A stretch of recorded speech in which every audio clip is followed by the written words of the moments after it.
আমি আল্লাহ পাক রব্বুল আলামিন দুনিয়ার মানুষ একটা চেয়ার বানাইতে, একটা খাট বানাইতে সব জায়গায় কিন্তু পেরেক লাগায় না।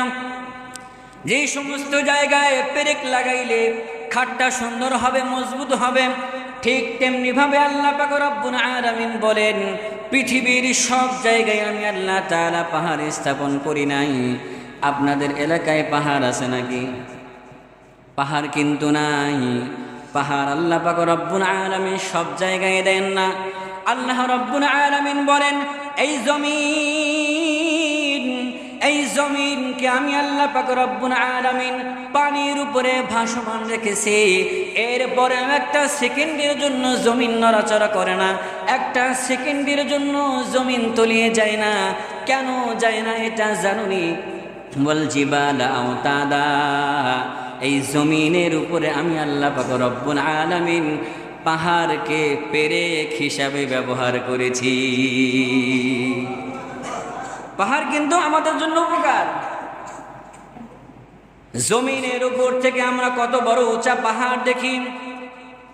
তাফসীরের মধ্যে এসেছে পাহাড়টা এত উঁচা, দুনিয়ার জমিন থেকে নিয়ে আমরা আসমান পর্যন্ত পাহাড় যতটুকু উঁচা আছে ঠিক তেমনি ভাবে দুনিয়ার এই জমিনের নিচ পর্যন্ত পাহাড় ততটুকুই আছে। কারণ এটা তো আপনি পেরেক মারলেন, পেরেক যদি এতটুকু পেরেকের মধ্যে অর্ধেক পেরেক যদি এই কাঠের মধ্যে না যায় তাহলে কি পেরেকটাকে শক্ত থাকবে কিনা? শক্ত থাকবে না। তাফসীরের মধ্যে এসেছে যে পাহাড় দুনিয়ার জমিনে এতটুকু আছে, এটা হলো জমিন। এটা কি জমিন? এতটুকু জমিনের উপরে আছে, ঠিক তেমনি ভাবে এতটুকু আবার জমিনের নিচে আছে। আল্লাহু আকবার, আল্লাহু আকবার কয় না দেখি। এটা কত বড় একটা নিয়ামত। আল্লাহ তাআলা এই পাহাড় আমরা দেখার জন্য যাই। আল্লাহ রাব্বুল আলামিন বলেন এই দুনিয়ার মুসলমান ইমানদার, আমি আল্লাহ পাক রব্বুল আলামিন আসমান বানাইলাম কত সুন্দর করে, জমিন বানাইলাম কত সুন্দর করে, গ্রহ নক্ষত্র গ্যালাক্সি তারকারাজি কত সুন্দর করে আমি আল্লাহ পাক রব্বুল আলামিন বানাইছি। কত সুন্দর করে আসমান বানাইছি, কিন্তু কোনদিন আমি আল্লাহ পাক রব্বুল আলামিন আসমানের সৌন্দর্যের ব্যাপারে কসম করি নাই। আমি আল্লাহ পাক রব্বুল আলামিন জমিনকে কত সুন্দর করে বানিয়েছি, কোনদিন আমি আল্লাহ পাক রব্বুল আলামিন জমিনের সৌন্দর্যের ব্যাপারে কসম করি নাই। গ্রহ নক্ষত্র গ্যালাক্সি তারকারাজি আমি আল্লাহ পাক রব্বুল আলামিন কত সুন্দর করে বানাইলাম। ও বান্দা, কোনদিন আমি আল্লাহ পাক রব্বুল আলামিন গ্রহ নক্ষত্র গ্যালাক্সির সৌন্দর্যের ব্যাপারে কসম করি নাই। কিন্তু এই মানুষকে সৃষ্টি করে তার সৌন্দর্যের ব্যাপারে আমি আল্লাহ পাক রব্বুল আলামিন একবার নয়, দুইবার নয়, চারবার কসম করেছি। কয়বার? আমি আল্লাহ পাক রব্বুল আলামিন মানুষের সৌন্দর্যের ব্যাপারে আমি আল্লাহ পাক রব্বুল আলামিন একবার নয়, দুইবার নয়, চারবার কসম করেছি। আল্লাহু আকবার। আল্লাহ রব্বুল আলামিন বলেন ওয়াত্তিন ওয়াজ-যাইতুন ওয়া তুরি সিনিনা ওয়া হাযাল বালাদিল আমিন। ওয়াত্তিন এক নাম্বার কসম হলো ওয়াত্তিন, তিন ফলের কসম। ওয়াজ-যাইতুন, জাইতুন ফলের কসম। ওয়া তুরি সিনিন, সিনা পর্বতের কসম। ওয়া হাযাল বালাদিল আমিন, পবিত্র মক্কা নগরীর কসম। কয়টা কসম? আল্লাহ রাব্বুল আলামিন এরপরে বলেন লাকাদ খালাকনাল ইনসানা ফি আহসানি তাকওয়িম। হে বান্দা, আমি আল্লাহ তাআলা তোমাকে অতি তুচ্ছ নগণ্য নাপাক ময়লা দুর্গন্ধযুক্ত পানি দিয়ে আমি আল্লাহ তাআলা তোমারে বানাইছি। কিন্তু আমি আল্লাহ পাক রব্বুল আলামিন তোমাকে এত সুন্দর আকৃতি দান করে সৃষ্টি করেছি, পৃথিবীর মধ্যে সবচাইতে সুন্দর আকৃতি দান করে আমি আল্লাহ তাআলা তোমাকে সৃষ্টি করেছি। আল্লাহ তাআলা চাইলে এই দুইটা চোখ দিছেন, একটা চোখ কিন্তু সামনে রেখে আর একটা চোখ কিন্তু পিছনে দিলেও দিতে পারতেন। কথা বলেন ঠিক কিনা? দুইটা চোখ দিয়েছেন, এই দুইটা চোখের বদলে আল্লাহ তাআলা একটা চোখ দিলেও পারতেন। দুইটা নাক দিয়েছেন, নাকের ফুটা দুইটা দিয়েছেন, একটা দিলেও পারতেন। জবান দিয়েছেন, এই জবান দেখবেন এই ঠোঁট, দুই ঠোঁট কিন্তু মিলিত অবস্থায় কত সুন্দর দেখা যায়। আহারে বান্দা বুঝে না আল্লাহ তাআলার শ্রেষ্ঠত্ব। আল্লাহ তাআলা আমাদেরকে কত কত নিয়ামত দিয়েছেন, এই নিয়ামত সম্পর্কে আজকে আমার বয়ান। আল্লাহ তাআলা বলেন, এই বান্দা, এই দুইটা ঠোঁট কত সুন্দরভাবে মিলিত অবস্থায় আছে। নিচের ঠোঁটটা যদি এইদিকে যদি ঝুলন্ত অবস্থায় থাকতো তাহলে কেমন দেখা যেত?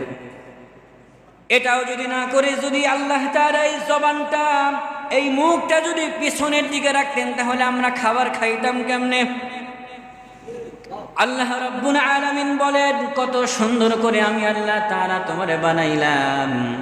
এরপরেও যারা নিজেদের আকৃতি বিকৃত করে তাদের উপরে আল্লাহ তাআলার রাসূল সাল্লাল্লাহু আলাইহি ওয়াসাল্লাম অভিসম্বোধন করেছেন। এ ব্যাপারে আল্লাহ তাআলা আফসোস করে বলেন, আলাম নাজআল লাহু আইনাইন, এ বান্দা আমি কি তোমাকে দুইটা চক্ষু দান করি নাই? আল্লাহ তাআলা কত সুন্দর আমাদেরকে চক্ষু দিয়েছেন। চক্ষু কত বড় একটা নিয়ামত। এই নিয়ামতের মর্ম আমরা বুঝবো না, কারণ আমাদের চোখ আছে। যার চোখ নাই তাকে জিজ্ঞাসা করেন, তোমার তো চোখ নাই, এই ব্যাপারে তোমার কোনো অভিযোগ আছে কিনা? সে বলবে, আল্লাহ তাআলা যদি আমার হাত না দিয়া, আল্লাহ তাআলা আমার পা না দিয়া, আরো অন্যান্য যত রকমের নিয়ামত আছে, অন্যান্য নিয়ামতগুলো না দিয়া যদি আল্লাহ তাআলা আমাদের চক্ষু দিত তাহলে কত ভালো হতো। আল্লাহ তাআলা আমারে বানাইছে, আমারে কত সুন্দর করে বানাইছে, আমার চোখ দেয় নাই, নিজের চেহারাটা পর্যন্ত দেখিলাম। আহারে যেই জন্মদাতা মা, যেই মা আমাকে জন্ম দিয়েছে, তার ওই মায়ের মুখের ভাষা থেকে আমি আমার ভাষা শিখেছি। ওই মায়ের মুখটা কেমন আমি তাও দেখতে পারি না। আল্লাহ তাআলা বলেন, বান্দা আমি আল্লাহ রব্বুল আলামিন তোমাকে চক্ষু নামক নিয়ামত দিয়েছি দুনিয়ার নিয়ামতগুলো দেখার জন্য। আফালা ইয়ানজুরুনা ইলাল ইবলি কাইফা খুলিকাত ওয়া ইলাস সামাই কাইফা রুফিআত ওয়া ইলাল জিবালি কাইফা নুসিবাত ওয়া ইলাল আরদি কাইফা সুতিহাত। আল্লাহ তাআলা বলেন, উটের দিকে তাকাও, আমি রবের পরিচয় পেয়ে যাবা। কত বড় উটকে আমি আল্লাহ পাক রব্বুল আলামিন সৃষ্টি করেছি।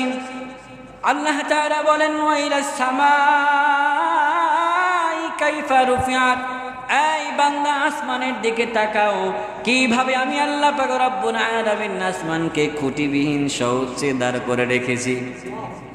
সামান্য দুনিয়াতে 12 হাত 14 হাত ঘর উঠাইতে গেলে তুমি খুঁটিবিহীন দাঁড় করাইতে পারো না, অথচ আমি আল্লাহ পাক রব্বুল আলামিন খুঁটিবিহীন সউচ্চে কত বড় আসমানকে দাঁড় করিয়ে রেখেছি, সেটা তুমি পারবা না।